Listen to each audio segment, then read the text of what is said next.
is where the shoe hit the fan. So in the middle of Mr. Perry changing up the scenes, he says, I want Jeffrey to be gay. Imagine waking up one morning as the public face of Black Hollywood success, only to see headlines screaming that you're being sued for $260 million. That's the reality Tyler Perry is staring down. Court papers now claim the mogul behind Madea and that sprawling 330-acre Atlanta backlot used his power to blur the line between casting call and personal agenda. Fans thought they knew the story.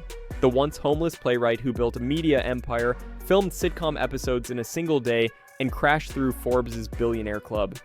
But receipts, TikTok confessions, and a comedian's eerie prophecies are beginning to paint a darker, more complicated picture. Were those lightning-fast production schedules a stroke of genius, or pressure cookers where actors felt they could be swapped or silenced overnight? Stick around, because every page of this timeline adds a new twist, and by the end, you may question how much we really know about Black excellence in Hollywood. But first, you need to see how an episode that normally takes a week to shoot was once crammed into 8 breathless hours. I had no idea that Tyler Perry Studios' schedule was so drastic. Tyler Perry Studios, they film an episode in one day. Tyler Perry Studios isn't just big, it's warp speed efficient. Whereas a network comedy like Abbott Elementary might tape an episode over 5 or 6 days, insiders say Perry sometimes signs off on an entire 22-minute script before sunset. One viral account comes from actor-singer Brandon J. He booked a role on Meet the Browns, digested a multi-page script for days, and walked onto set feeling bulletproof until the boss strolled in. According to Brandon, Perry scrapped whole scenes on the spot and began dictating fresh dialogue line by line. Then came the curveball. Jeffrey is gay now, and he's crushing on the bully. Brandon hadn't auditioned for that arc, but refusing meant risking a pink slip before lunch. Later on TikTok, he called the experience the most stressful day of his career. The clip raced across FYP feeds, fueling chatter that creativity sometimes bowed to last-second whims. Speed saves millions in overhead, yet it raises a brutal question. Does a one-day shoot leave any room for boundaries? Actors talk about sprinting through 30-plus pages, reblocking scenes on the fly, and skipping rehearsals entirely. In a business where time is money, they say Tyler's stopwatch was a gold mine for him. But one comedian claims that stopwatch was just the first red flag. For years, Katt Williams has roasted more than just crowd hecklers. He's taken aim at what he calls Hollywood's gatekeeper game. One recurring name on his set list, Tyler Perry. In interviews and live streams, Katt frames the mogul's success as admirable, but insists it's greased by a hidden caste system where young, often male hopefuls are asked to trade dignity for screen time. He even coined a phrase, the white boy casting couch, to describe rumors of late-night auditions that never land on call sheets. Critics wrote it off as Katt being Katt, yet the comedian never wavered, warning that Black entertainers who refuse compromise quickly earn 2 labels, difficult or crazy. He points to Dave Chappelle's abrupt exit from a $50 million Comedy Central contract and Martin Lawrence's street corner meltdown as textbook reputation flips. Whether you buy Katt's theory or not, his monologues planted a seed. What if power in Hollywood still comes with hush-hush footnotes? That seed sprouted the moment a 36-year-old actor filed the lawsuit of his life. On June 13, 2025, actor Derek Dixon marched into Los Angeles Superior Court with a 58-page complaint that reads like a thriller. He alleges Tyler Perry noticed him at a 2019 studio event, exchanged numbers, and dangled roles in Ruthless and The Oval. Dixon says he accepted the parts hoping to climb the BET ladder until a private visit to Perry's Atlanta mansion allegedly flipped from networking to unwanted overture. The filing describes text messages, date-stamped call logs, and location pings that Dixon calls proof of repeated pressure. Perry's attorney blasted the suit as a scam, insisting the evidence shows nothing beyond a former acquaintance bent on a payday. Key allegations at a glance, framed here as unverified claims still before the court. January 2020 mansion invite, late-night drinks, and boundary-crossing physical contact. Follow-up texts allegedly stating, "I sleep with men," and implying Dixon could secure bigger roles through loyalty. Landing the character Dale, a homeless clerk who sleeps around to survive, days after declining further private meetings. If proven, the damages could redraw Hollywood contracts forever. If tossed, Dixon may wear Katt's crazy label next.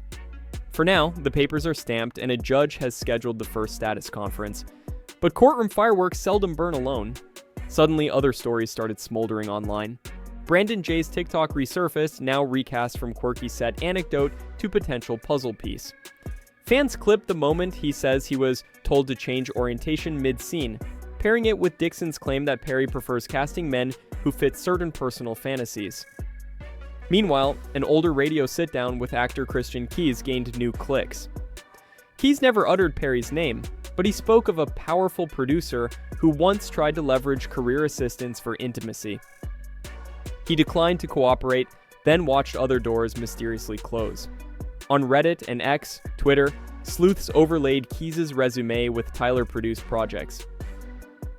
Nothing is proven, yet the timelines align enough for hashtags to snowball. Online theorists even revisited Perry's beloved Medea persona, asking if the exaggerated femininity was subversive satire, or something more personal quietly expressed on stage. That speculation remains pure conjecture, but it underscores how quickly the internet can transform art into alleged autobiography. Inside the echo chamber, allies and critics alike started flashing their badges. Rapper-producer 50 Cent, who credits Perry for distribution advice, posted a selfie captioned, "Nah, we ain't buying this game," and added a string of side-eye emojis. Some followers cheered, others demanded empathy for Dixon. Across Instagram, Tyler Perry uploaded a 60-second porch video quoting Psalm 121. "I look to the hills from whence comes my help." He urged his 8.9 million followers to be as calm as you can and stop overthinking. The clip radiated serenity, but critics felt it sidestepped specifics. Entertainment blogs dropped think pieces overnight. One headline read, "PR ambusher reckoning." Another called the lawsuit a king-size distraction, just as his Taraji P. Henson drama Straw dominated summer box offices. Publicists argued that timing alone screams sabotage. Activists replied timing is irrelevant if receipts exist. Hollywood loves a redemption arc, but it also hates bad press. Executives are whispering about insurance riders, while sponsors eye family-friendly brands. If the allegations gain traction, streaming deals could stall. If they collapse, Dixon may join a growing list of litigants with empty pockets and permanent casting call ghosts. And that's where Katt Williams' prophecy about the crazy label drifts back into focus.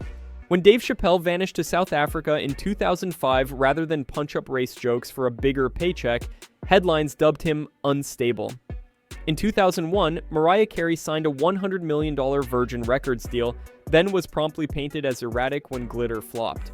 Comedian Martin Lawrence once wandered LA streets claiming invisible enemies before being written off as unwell. Katt Williams argues these optics aren't coincidences, but strategic throttles. Question the system, and the system questions your sanity. Derek Dixon's filing echoes that fear. He says he stalled, deflected, tried to stay polite, because flat-out refusal felt like career self-destruct. If texts he submitted truly show him dodging repeated requests, jurors may view it as evidence of power imbalance. If not, defense attorneys will call them friendly banter recasts as exploitation. Either way, the case is set to test how courts weigh private messages in the era of DM receipts.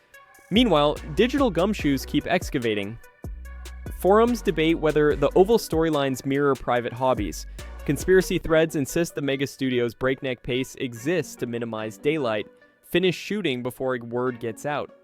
Supporters counter that no empire survives 20 years on scams alone, and Tyler employs thousands with union-approved benefits.